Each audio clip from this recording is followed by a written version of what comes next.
Justicia, pour tout savoir sur les droits.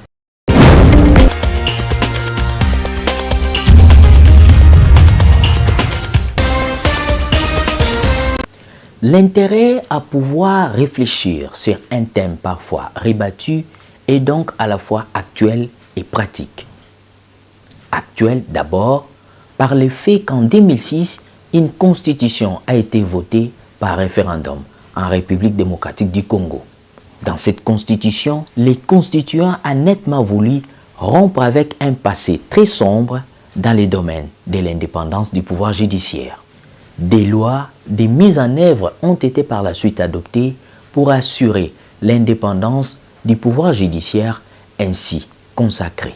L'intérêt pratique consisterait à orienter les personnels judiciaires sur un certain nombre de comportements qu'il convient d'adopter pour conquérir son indépendance. L'indépendance de la justice, c'est le pouvoir qui est donné au magistrat du siège de dire les droits sans être influencé et d'avoir face à lui seulement sa conscience. C'est ça l'indépendance de la justice. Mais les questions que se posent les communs des mortels est celle de savoir, est-ce la justice congolaise jouit de son indépendance? Quand est-ce que la magistrature aura réellement son indépendance? La justice de notre pays, est-ce qu'elle jouit de son indépendance? J'ai dit directement non. Et je peux dire aussi directement oui.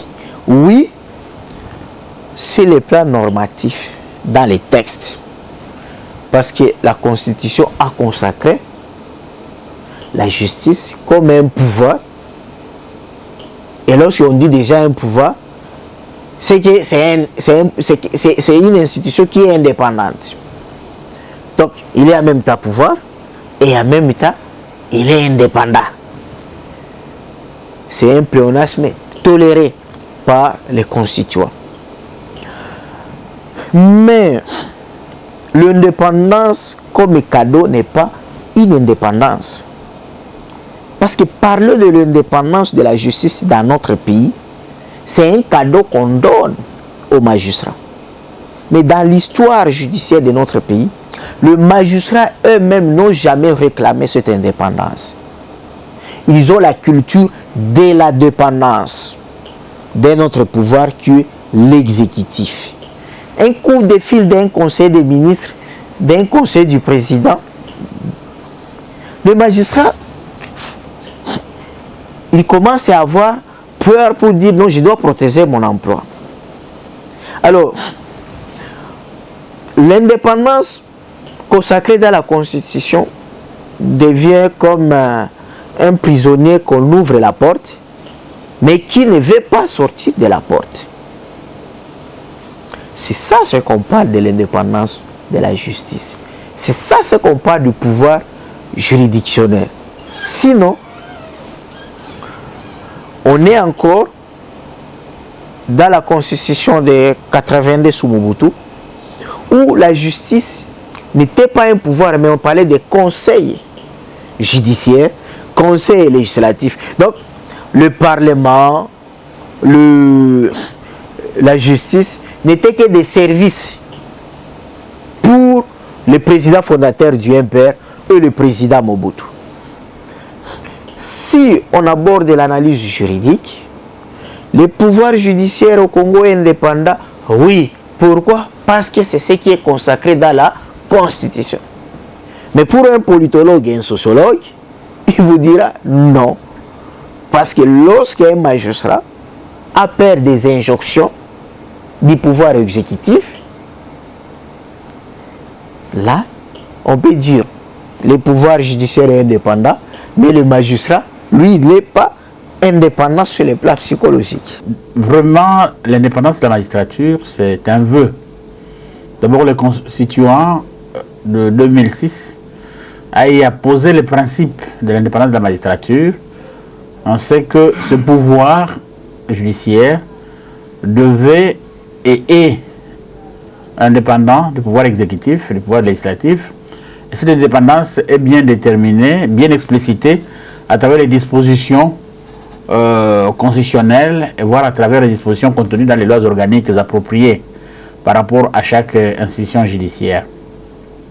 Cependant, il faut reconnaître que parlant de l'indépendance du pouvoir judiciaire, parlant de l'indépendance de la justice, de plus en plus les intervenants sont en train de perdre de vue les éléments essentiels pour assurer l'indépendance du pouvoir judiciaire. Il ne suffit pas, Christian, qu'on parle en termes institutionnels, en termes de principes, en termes de vœux, mais il faut rendre pratique l'indépendance. Si, par postulat, la justice congolaise est indépendante, le pouvoir judiciaire est indépendant des autres pouvoirs, mais il faut beaucoup plus axer cette indépendance par rapport maintenant aux pratiques, par rapport à la vie, par rapport aux conditions de travail du magistrat, l'homme sur qui cette indépendance doit s'appliquer, l'homme bénéficiaire de cette indépendance, et l'homme qui doit produire cette indépendance.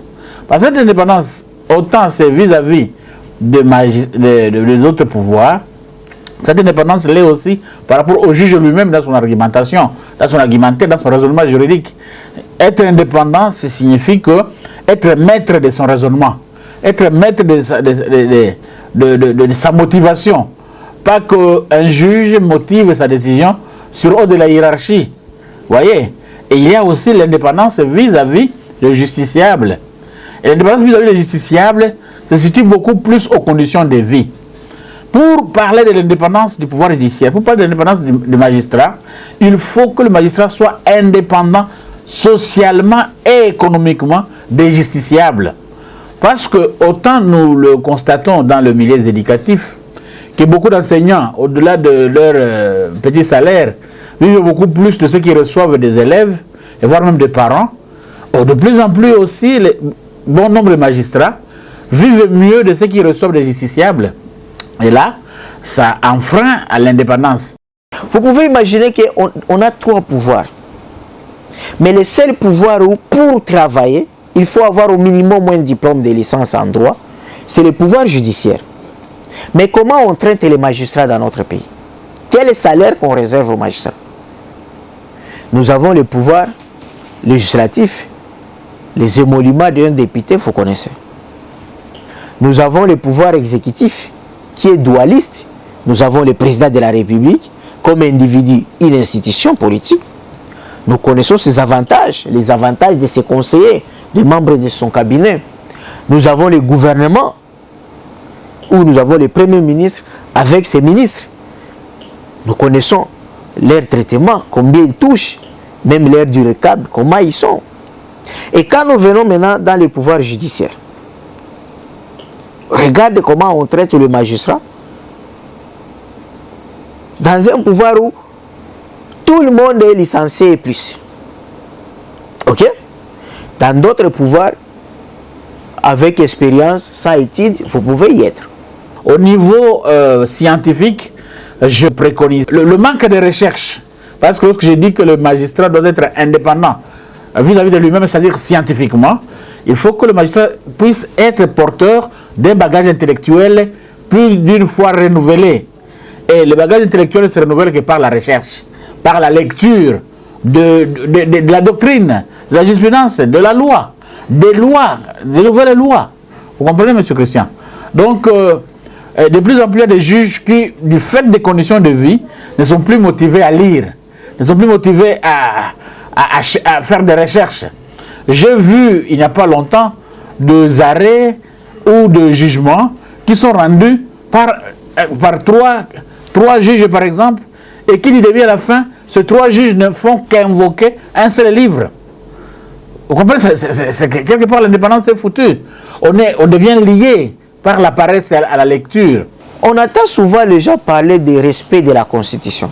Mais les articles les plus importants, pour moi, qui ont poussé à ce que je puisse dire oui pendant les référendums, ce sont les articles qu'on n'a jamais revendiqués. Je vous donne par exemple l'article 36 de la Constitution, qui dit « tout Congolais a droit à un travail. Et ce n'est pas seulement avoir le travail, mais un salaire décent qui honore votre dignité et qui couvre les 2 bouts du mois. Ça, c'est l'article 36 de la Constitution. Quand vous prenez l'article 47 de la Constitution, qui dit « Tout Congolais a droit à la sécurité alimentaire et droit aussi aux soins médicaux. » Sécurité alimentaire veut dire quoi? Manger quantitativement et qualitativement. C'est-à-dire, si tu manges du foufou au poulet sans de légumes et des fruits, cet article 47 est violé. Article 48 dit quoi? Article 48 dispose que tout Congolais a droit à un logement décent. Droit aussi à accès à l'eau potable et à l'électricité. Mais même les magistrats, ils n'ont pas même de résidence officielle. Les magistrats qui touchent un salaire de misère et qui est obligé d'arrêter les Koulouna, fils des médecins, qui soigne son enfant, parfois gratuitement, quand il est malade. Vous voyez des difficultés. Mais le magistrat aussi, lorsqu'il est déterminé, c'est celui qui va pousser le gouvernement et le Parlement à le respecter. Vous votez une loi budgétaire, je la déclare inconstitutionnelle. Parce que voici les rubriques liées au social, mais vous avez plus affecté ça dans le fonctionnement de vos institutions. Le travail de magistrat aussi, pour aussi être mieux payé, ça doit se faire comme en Europe. Le magistrat en Europe cherche des bons dossiers, des enquêtes sur la fiscalité des messies. La justice fait ramener des millions dans la caisse de l'État. Mais lorsque la justice pénale congolaise ne sera qu'à la poursuite des voleurs de téléphones, des voleurs de Zando, les voleurs de poules, et on laisse les voleurs de millions tranquilles, sous la clameur publique. Arrêter un ministre, il y a une procédure. Mais lorsqu'il n'est pas en fonction, pourquoi n'est pas pour le poursuivre? C'est là qu'il y a un problème. Donc, lorsque les magistrats pouvaient ramener beaucoup d'argent dans la caisse de l'État, il peut y avoir aussi des retombées. Les conditions de vie des magistrats, les conditions sociales des magistrats, les conditions professionnelles des magistrats les exposent à un obstacle qu'on appelle la corruption. Or, la corruption annihile toute indépendance du juge, toute indépendance du magistrat du parquet. Parce qu'un magistrat du parquet, un juge, un magistrat de siège, devient subjectif face à la corruption dès lors que de ce qu'il aura de justiciable, il va satisfaire ses besoins vitaux. Parce que l'État ne sait pas les satisfaire. D'où il faut améliorer les conditions de vie des magistrats pour que celui-ci ne puisse plus trouver prétexte à la corruption comme un moyen de survie et comme un moyen de mettre à disposition de la population une justice subjective. Vous savez qu'appeler un magistrat, que vous pouvez arrêter telle personne ou vous pouvez libérer telle personne, c'est une infraction de trafic d'influence ou abus de pouvoir. Le jour où le magistrat congolais, vous êtes le directeur des cabinets du président de la République ou son conseiller, vous êtes un général, vous êtes un premier ministre ou bien son directeur de cabinet, vous êtes ministre de quoi? Vous êtes ambassadeur, vous êtes petit frère de qui? Vous appelez un magistrat ou vous venez voir un magistrat parce qu'on a arrêté votre frère ou votre ami ou votre protégé. Et vous demandez au magistrat de libérer l'accusé alors que vous n'êtes pas avocat. Et le magistrat dit, messieurs, je vous arrête par flagrance parce que vous commettez l'infraction de trafic d'influence ou d'excès de pouvoir, c'est les jours où on parlera de l'indépendance de la justice dans notre pays. Regarde notre constitution. La justice est rendue au nom du peuple congolais. Cela veut dire quoi? Tout jugement, tout arrêt pris par le juge engage ou il est fait au nom de tous les peuples congolais. Donc, une erreur judiciaire rend coupable tous les peuples congolais. Donc, lorsqu'un tribunal est corrompu ou rend un jugement sous pression politicienne, il rend coupable tous les Congolais. La magistrature est trop dépendante du pouvoir législatif et exécutif. Le pouvoir législatif lui torpille l'indépendance par des textes qu'il cherche toujours parfois à faire voter. Le pouvoir exécutif torpille l'indépendance de la magistrature par la non-solution aux revendications sociales des magistrats, par la non-réponse aux problèmes sociaux des magistrats. Donc le pouvoir exécutif, par crainte de l'indépendance de la magistrature, paupérise les magistrats, paupérise les juges, appauvrisse les juges par un salaire de misère, un salaire qui ne peut pas résoudre les problèmes vitaux de magistrats. Et conséquemment, ce magistrat-là doit aussi se cultiver. Pour y remédier, il faut que le magistrat commence à lire les ouvrages. Parce que lorsque un juge prononce, lorsqu'un ministère public prononce son réquisitoire, par exemple, il doit se ressourcer dans le code. Il doit se ressourcer partant de textes nouveaux, de textes actualisés, pas se référer à des textes d'il y a 80 ans. On voit de plus en plus la doctrine abondante. Mais la doctrine abondante, c'est un livre. La jurisprudence constante. Mais cette jurisprudence-là, c'est un arrêt de Rwanda-Urundi. Mais on s'est dépassé tout ça. Voilà. Et en définitive, une manière de remédier, c'est qu'en amont, lorsque l'exécutif améliore les conditions de magistrats, au niveau en aval, dans l'exercice de ses fonctions, et vis-à-vis des justiciables, le magistrat n'attend plus rien de justiciable parce que déjà ses conditions de vie sont déjà bien arrangées par l'exécutif et qu'il est dans la liberté textuelle par rapport aux textes qui sont mis à sa disposition par le législatif. La solution est là et on va voir que la justice va être rendue de manière indépendante. Sauf que, et c'est ce que tout le monde craint, c'est que dès que cette justice-là devient trop indépendante, le juge n'a plus peur de personne. Lorsque le juge sait que l'exécutif ne viendra pas le déranger, il n'a plus peur de l'exécutif. Et à ce moment-là, on peut arrêter les ministres, on peut traduire la justice telle ou telle autre, sans tenir compte de son niveau ou bien de ses grades. Et à ce moment-là, ça dérange. Nous, on voit à gauche, à droite, on fait tout pour que la justice ne soit pas indépendante. Parce qu'on ne sait pas, une fois que ça le devient, on ne sera plus contre la justice et tout le monde va se retrouver dans les trous. L'indépendance de la justice n'est pas un slogan, parce qu'il y a des standards internationaux. Ça commence d'abord par l'amélioration des conditions sociales et du travail. Lorsqu'on parle de l'indépendance de la justice et vous n'améliorez pas les conditions sociales et du travail du magistrat, c'est de la démagogie. Il faut qu'un magistrat touche au minimum un salaire qui doit lui écarter de toute tentative de corruption. Deuxième chose, il faut que les magistrats travaillent dans de bonnes conditions. Mais allez voir dans les tribunaux de garnison d'Injili. Mais aujourd'hui, vous venez avec votre client, vous êtes attendu ici.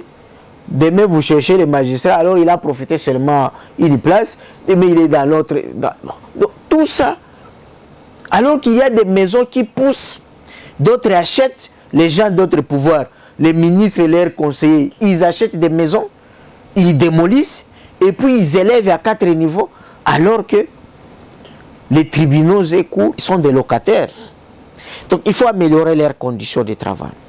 Il faut leur donner des résidences officielles. Un magistrat ne peut pas vivre dans la cité avec ses justiciables. Ce n'est pas normal. Il faut leur donner aussi les moyens de transport. Parce que dans la déontologie, il est interdit que moi, justiciable, je prends un magistrat dans ma voiture pour l'amener. Mais souvent, les magistrats sont tentés de le faire. Parce que qu'est-ce qu'il doit faire? Il n'est pas véhiculé. Et lorsqu'on donne tous les moyens aux magistrats, vous mettez maintenant le marteau, la sanction. Justicia, pour tout savoir sur les droits.